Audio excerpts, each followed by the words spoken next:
punya duit padahal. Karena ibadah haji, ibadah umroh bukan bicara tentang uang, bicara tentang fadilah. Tentang apa? Minta kepada Allah supaya selalu diundang. Ya Allah, undang saya. Nanti Allah akan undang dengan cara. Nah, ibadah haji itu sama dengan ibadah. Kita nggak mau ke sana Pak sekarang. Pahala yang besar. Wal hajjul mabrur laisa lahu jazaa'un illa jannah. Dan haji yang mabrur itu adalah haji apa? Tidak ada balasan kecuali surga. Ya. Haji yang mabrur. Jadi tidak semua orang haji itu mabrur. Ada mabrur, ada mabrur. Tidak semua orang yang haji itu mabrur. Cirinya nih, orang yang nggak mabrur di sono ngeluh mulu kerjaannya. Makanya begini amat ya. Panas bener ya, mesti jauh banget ya. Kata-kata. Karena haji itu kalau tidak boleh lagu, rofas, jidat atau apa, jago. Nah, kita nggak mampu haji sekarang. Ada cara lain. Berkurban. Nggak perlu 300 juta, cukup 3 juta. 3 juta. Satu tahun. Nolnya 6 Pak, nggak dapat. Kalau kalah nolnya nggak dapat. Jadi cukup di 6. Itu yang pertama. Alasan kenapa kita harus berkurban, pertama Allah sediakan pahala yang luar biasa sampai digambarkan pahala itu sejumlah bulu, bukan kulit, sejumlah helai bulu yang ada di hewan tersebut. Kita sadar sholat kita nggak pernah khusyuk, kita sadar baca Quran kita suka terbata-bata, dikubur kalau baca, maka kadang-kadang kalau baca Quran sibuk, kita jarang sedekah. Allah kasih peluang buat kita bermanfaat dengan cara dua. Yang kedua, kenapa kita harus kurban? Sebagai bentuk menunjukkan, membuktikan keimanan dan kecintaan kita kepada Allah Subhanahu wa Ta'ala. Seperti apa yang telah ditunjukkan di ajaran Nabi Ibrahim kepada kita. Makanya saking luar biasa Nabi Ibrahim itu Pak, sampai apa yang dilakukan itu menjadi monumental, menjadi syariat, milah Ibrahim. Haji itu nampak jelas perjalanan Ibrahim.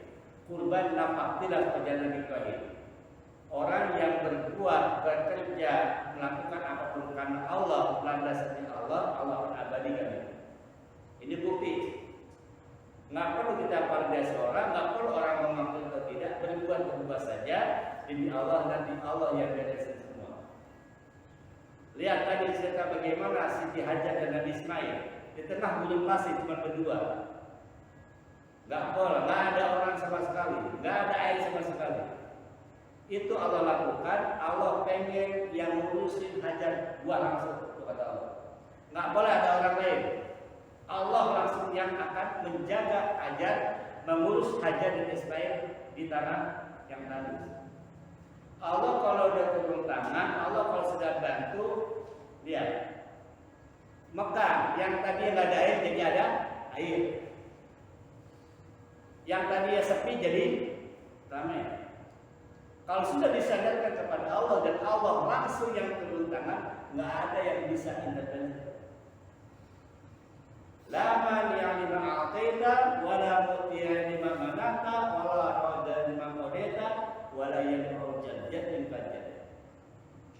Allah kalau sudah pengen gak ada yang bisa ngarang. Allah kalau sudah ngarang gak ada yang bisa mendorong. Bapak mau ngasih duit nih, apa mau ngasih tukang bayu gitu kan, pengen ngasih duit. Tapi Allah nggak pengen, itu uangnya Peter Bayu ada aja. Kayak di jalan di rumah Muhammad Bayu di tengah jalan terpak bisa jadi. Nah jadi itu nyampe. Allah kalau sudah pengen ada yang bisa.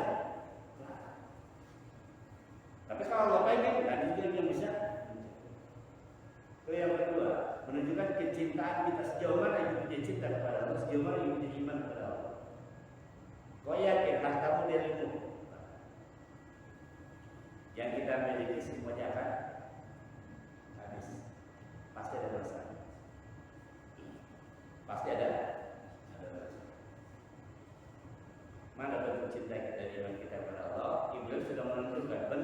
dia komitmen. Tetap menjaga keimanan. Bukti cintanya apa? Dikalahkan cinta dia kepada anak, dikalahkan cinta dia kepada istri, menjalankan kepada Allah sampai anak sendiri. Dengan yang terakhir, banyak sih alasannya. Kita ambil 3 aja. 3 aja betul-betul kita bisa bedain. Yang ketiga, sebagai bentuk syukur kita kepada Allah Subhanahu wa Ta'ala. Allah sudah tegaskan dalam Al-Quran, Inna a'tayna, kami telah memberikan kepada kamu Kausar. Ulama mengatakan, bagi ulama mengatakan, kalau Kausar ini adalah nikmat yang banyak. Nikmat yang banyak. Badan sehat, rezeki cukup, anak sehat, diri sehat, hubungan aman, semua Allah kasih. Napas, oksigen Allah kasih. Bukan cuma oksigen ya, kalau napas kita Allah sehatkan, hidung kita aktif, paru-paru kita masih terus pompa. Ada orang Pak, alat pernapasannya apa? Sehat, tapi oksigen nggak ada, mati nggak?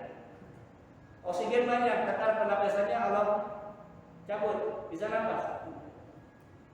Allah kasih itu. Semua Allah kasih. Sehat badan kita, anak-anak kita sehat, semua sehat, rezeki dicukupin. Apapun kau minta, aku kasih. Kadang-kadang kamu nggak minta aja, aku kasih. Dan apa yang telah kau terima, ya, fasolli li rabbika wanhar. Salatlah kamu, wastilahlah kamu pada Tuhan, wanhar dan berkorban. Lalu mengatakan yang lain, fasolat dia, salatlah kamu. Kita itu jadi untuk badan, kita ada ibadah badaniah. Kita sholat.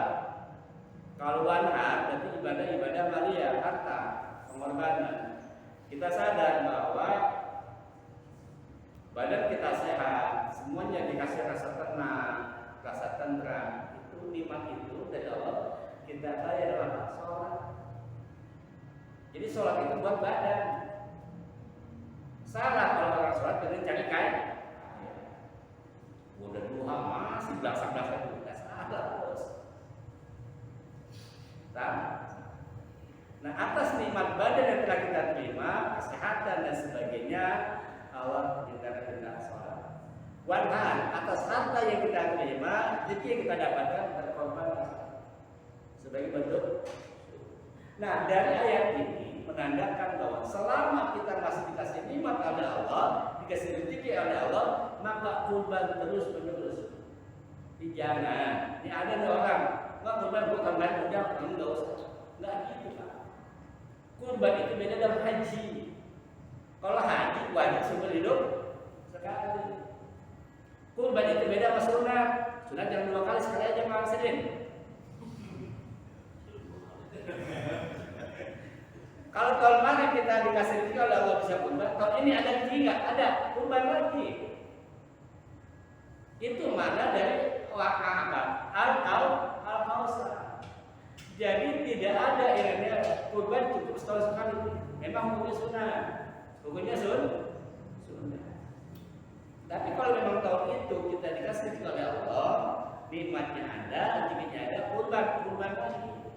Terus kalau besok lagi, kurban lagi. Jadi nggak ada yang kurban setahun sekali. Itu yang pertama. Yang kedua, jangan pernah membanding-bandingkan kurban kita. Maksudnya kurban mau sudah belum pernah kurban. Nggak usah. Ada yang gitu. Bicara pengorbanan batin. Ya Allah itu.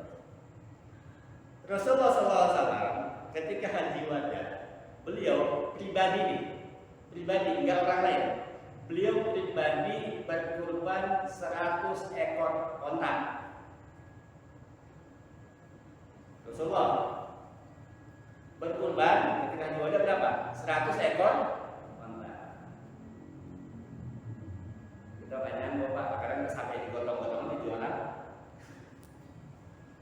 Sapi atau